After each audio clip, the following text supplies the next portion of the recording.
Hello दोस्तों। आज हम सीखेंगे कि बोनस कितना मिलता है, बोनस मिलने की पात्रता क्या है। दोस्तों, अगर कोई भी एम्प्लॉय या कोई पर्सन जो किसी कंपनी में काम करता है तो उसको बोनस किस तरह से मिलता है, जो जनरली हम जिसको जनरल भाषा में बोलते हैं कि दिवाली बोनस क्या है। तो दिवाली बोनस को ही एक बोनस एक्ट के अंतर्गत दिया जाता है।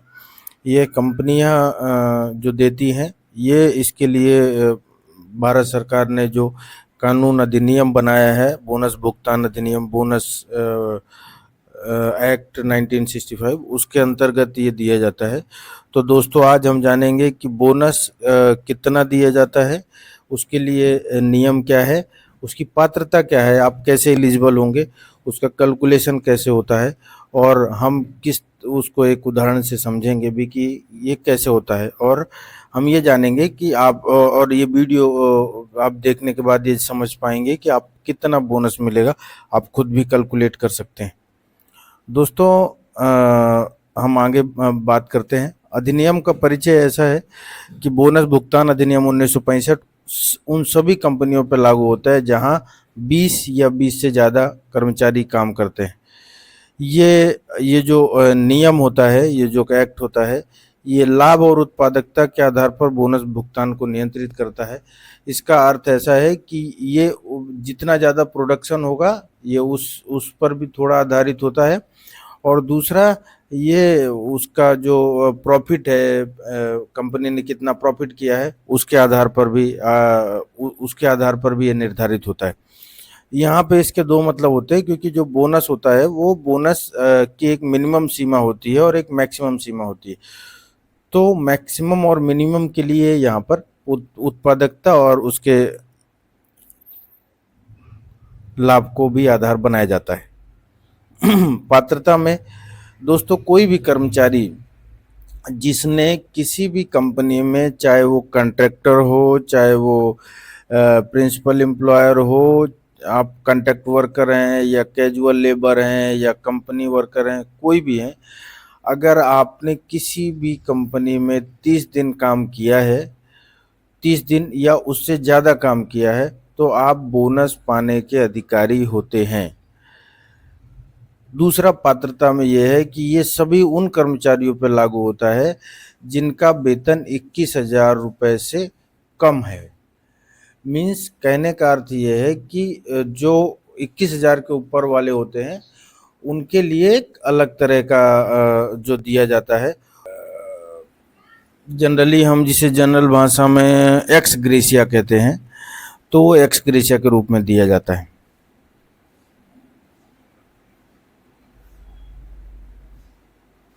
के बाद दोस्तों, हम बात करते हैं न्यूनतम बोनस पर। न्यूनतम बोनस जो बोनस एक्ट है उसके अंतर्गत मिनिमम 8.33 दे होता है। जो आपका बेसिक है उसका 8.33 देना होगा, और 8.33 तब भी देना होगा जबकि उसको किसी भी तरह का प्रॉफिट नहीं हुआ हो। इसके बाद दोस्तों, हम बात करेंगे कि इसकी गणना कैसे होती है, इसकी कैलकुलेशन कैसे होती है। दोस्तों, गणना के लिए जो अधिकतम वेतन सीमा है वो जो है वो 7,000 प्रति माह है, या न्यूनतम वेतन रखा गया जो भी अधिक हो। दोस्तों, इसको ऐसे समझिए कि अगर आप किसी ऐसे स्टेट में काम कर रहे हैं जहां पर मिनिमम वेजेस 7,000 से ज़्यादा है, तो जैसे मान लीजिए अगर कहीं पर 7,000 से अगर मान लीजिए कि आपका मिनिमम वेजेस 500 रुपये है डेली का, तो जो गवर्नमेंट डिसाइड करती है तो 500 गुणे 26 करेंगे, तो 500 गुणे 26 करने पर जो वैल्यू आएगी, या तो वही दिया जाएगा या फिर 7,000 रुपये।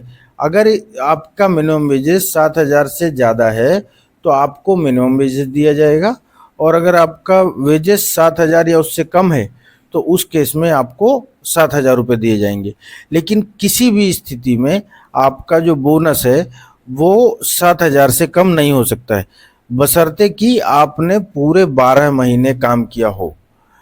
आपको ये देखना होगा कि 30 दिन, अगर हम सपोज करिए आपको 7,000 रुपये मिल रहे हैं, तो अगर आपने 1 महीने काम किया है तो 7,000 भागे 12 करेंगे, तो जो 1 महीने की वैल्यू आएगी उतना अमाउंट मिलेगा। अगर आपने 2 महीने काम किया है तो 7,000 डिवाइडेड बाय 12 इंटू 2 करेंगे तो ये जितने महीने आपने काम किया है वो उस महीने के हिसाब से कैलकुलेट होता है। अगर आपने पूरे 12 महीने काम किए हैं तो आपको पूरे 12 महीने के हिसाब से 7,000 रुपये दी जाएंगे। या कई कंपनियां ऐसा करती हैं कि जितना बेसिक है, बेसिक पूरा, अगर आपका बेसिक 20,000 है तो 20,000 बोनस दे देते हैं, 25,000 है 25,000 बोनस दे देते हैं। लेकिन जो जरूरी है, जो एक्ट बोलता है वो ये कहता है कि 7,000 से कम बोनस नहीं दिया जा सकता है अगर किसी भी एम्प्लॉय ने 12 महीने काम किया है तो। दोस्तों इसमें एक चीज़ और भी ऐड करना चाहेंगे कि आपको समझना होगा कि जो बोनस होता है वो बोनस 1 साल पहले का होता है। जैसे आपने पिछले, अभी अगर हम 2025 चल रहा है तो अभी जो दिवाली आने वाली है इसमें आपको ये देखना होगा कि आपने अप्रैल 2024 से लेके मार्च 2025 के बीच में कितने महीने काम किया है, उसी की गणना करके ही आपको बोनस दिया जाएगा। बोनस आपने अप्रैल 2025 के बाद किए कितना किया है, ये आप इसका बोनस आपको दिवाली 2026 में मिलेगा। अभी जो बोनस का कैलकुलेशन होगा वो होगा अप्रैल 2024 से लेके मार्च 2025 के बीच में। मिनिमम बोनस 8.33 हो सकता है और मैक्सिमम बोनस 20% होगा आपका। जैसे इसमें फॉर एग्जांपल के अंतर्गत लिखा हुआ है कि अगर आपका पूरे साल का वेतन 84,000 है तो 8.33 जो है वो 6,997 रुपये होंगे। और अगर इस तरह से अगर आपका वेतन जैसा कि इसमें लिखा है 7,000 रुपये है, तो अगर पूरे साल का वेतन 84,000 रुपये है तो 20% अगर कैलकुलेट करेंगे तो 16,800 मिलेंगे। भुगतान सीमा, जो दिवाली का बोनस होता है उसका भुगतान सीमा इस तरह से होती है जैसे मैंने अभी आपको बताया दोस्तों कि आपका जो अप्रैल 2024 से मार्च 2025 के बीच का समय है उस पीरियड के लिए आपको भुगतान किया जाता है। तो इसमें एक्ट में ये कहा गया है कि आपको जो बोनस है वो 8 महीने के अंदर करना है। तो जनरली अप्रैल से नवंबर या अक्टूबर के आसपास तक में 8 महीने हो जाते हैं। उसी के कैलकुलेशन में लेके हम दिवाली के आसपास कंपनियां बोनस देती हैं, क्योंकि वो बाउंडेड होती हैं कि 8 महीने के भीतर देना है।